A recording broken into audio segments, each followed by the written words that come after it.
What's up guys, today the GM Nightfalls come out for this season, and in today's video I'll be going over the best weapon loadouts for those GM Nightfalls, also the best mods, best exotic armor pieces, and best subclasses to be using for all these strikes.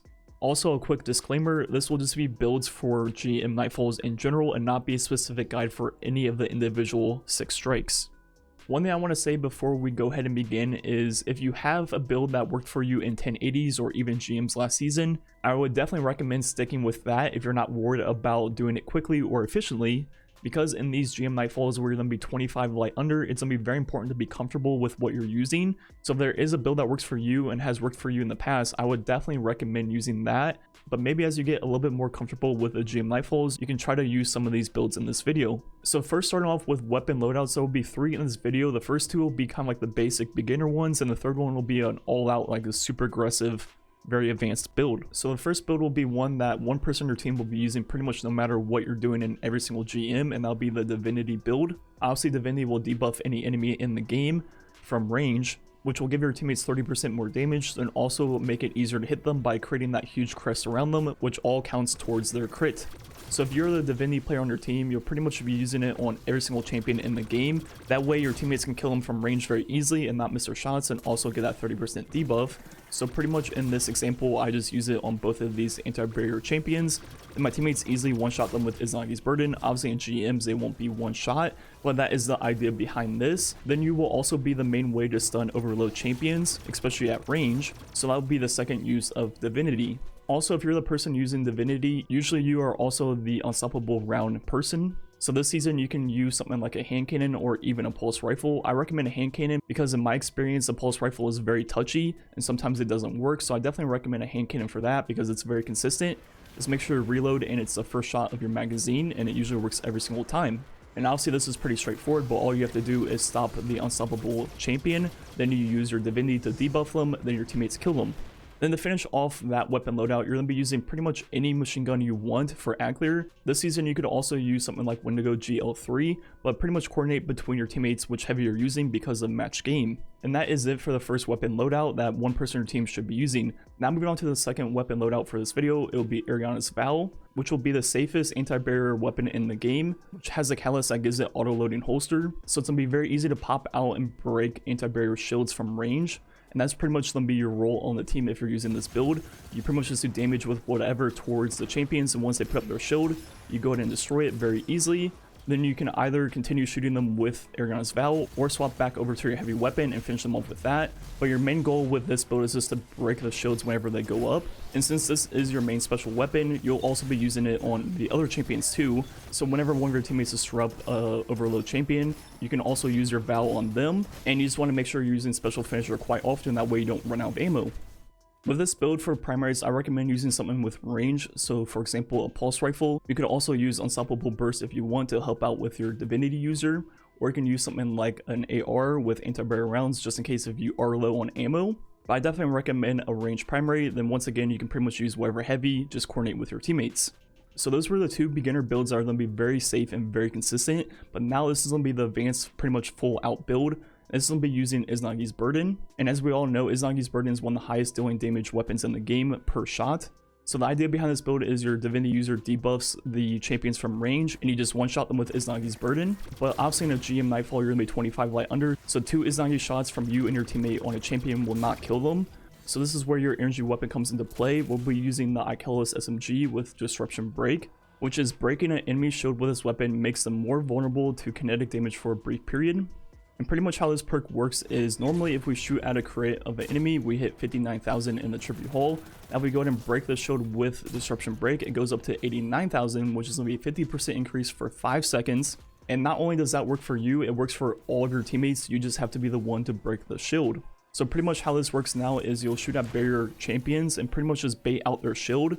And once their shield goes up, you'll be the one to break it. Your other teammates can shoot at it, but make sure you're the one to get the final blow if they're not using Disruption Break, and that will give everyone 50% more kinetic damage versus it, which then means your Divinity teammate can then create the crest on them, and you should easily be able to 2-shot them with Izzegis Burden even in GM Nightfalls. And in our heavy slot for this build, we'll be using the Guillotine. Like I said, this is going to be straight up balls to the wall. And the way this will work is we're going to be using overload grenades on our chest piece from the artifact, which means all void grenades will stun overload champions. So pretty much what we'll be doing is baiting in the overload champions. Most of the time they're going to be either minotaurs or captains, so they're going to be teleporting towards you. You bait them in, you Oppressive Darkness nade them, and also stun them with that grenade and then just sword them. So like I mentioned, this build is definitely the most risky. And just to pile onto that, for boss fights with this build, we're going to be sorting most of the bosses by dropping a bubble on them. We did this last season before the Guillotine was even in the game, and there's a few bosses that we could spawn kill. So with the Guillotine, that'll be even easier and make it so the strike ends instantly and you don't have to deal with champions in the boss fight. And the final weapon build for this video is going to be pretty much similar to what we just mentioned. It's going to be Anarchy plus Mountaintop, once again with Izzegis SMG with Disruption Break. And it's going to work the exact same way. You're just going to bait out the shield, break the shield, and then just use Mountaintop versus them, then stick them with Anarchy if you can. So those are my 3 weapon builds for this video. Pretty much no matter what you're going to be doing, you're going to want one person to use Divinity on your team. Then you can either use 2 Ehroar's Vows, which will be the safest and easiest way to do the GM Nightfalls. It might not be the most efficient, but it will be very easy from range, and you don't really have to put yourself in danger ever. Or what you can do is use the advanced one with Izzegis Burden and break the shields with Disruption Break to get that 50% more connect damage to be able to 2-shot all the champions. Then also sword all the overload champions that kind of rush you, and that'll be way more efficient but a lot riskier. So if you've done GMs before and you're more comfortable, I'd recommend trying out that build. If you're doing them for the first time, I'd definitely recommend Ehroar's Vow. So now moving on to the mods I'll be using on all characters for GMs. We're going to be starting off with Taking Charge, which will allow us to become Charge of Light when we pick up an Orb of Light. Then with those stacks of Charge of Light, we're going to be doing 2 things. First will be Protective Light. Whenever we become Red Bar while Charge of Light, we'll get 50% damage reduction for a few seconds, depending on how many stacks we have. And the other mod will be Font of Light, which was renamed to Reactive Pulse. For both parts of the mod, the first one, when we're surrounded by 3 or more enemies and take damage, we'll do a burst of arc energy around us that will kill enemies almost like a Warmind cell. Then also the second part of the mod, gain a powerful overshield while performing your finisher, which will be very nice because you'll be doing a lot of special finishers in GM Nightfalls to keep your special economy nice and good. Then we also have a few artifact mods for this build. The first one being Oppressive Darkness if you're on a Void subclass. Next one will be Overload Grenades, which make Void Grenades stun Overload champions. Then finally, I have Breach Resonator on because I have anti-barrier rounds on my Izzegis SMG. Also, if you're using one of the Izzegis SMG builds, you will also have Global Reach on to create Warmind cells and increase the radius on the explosion of them, which will be extremely nice whenever you get one to spawn in. You'll pretty much kill every red bar in the room for you. But if you're using one of the Ehroar's Vow or Divinity builds, you can then just use Taken Armaments, Fallen Armaments, or Hive Armaments depending on which strike you're doing. And that would be what I replace Global Reach with. Now moving on to subclasses and exotic armor. On Warlock, I'll be doing 2 things. If I'm using the advanced build, I'll be using Top Tree Void Walker for Bloom and also charging my grenade with Controverse Hold, which will give me increased damage resistance while charging it. Then also a random amount of grenade energy back on every single hit. So pretty much this will allow me to use infinite void grenades, which will stun overload champions and also Oppressive Darkness debuff all the enemies and champions I need. Then if I'm using one of the 2 beginner builds, I'll be using Well of Radiance with Phoenix Protocol. That way I can put down my well whenever I get it and get 75% of it back very quickly. Then if one of my other teammates are doing the same thing, we can pretty much just chain the well forever. On Hunter, I'll be using all exact same mods, but I'll be using Bottom Tree Night Stalker for the invisibility and pair that with Graviton Forfeit for increased invisibility duration.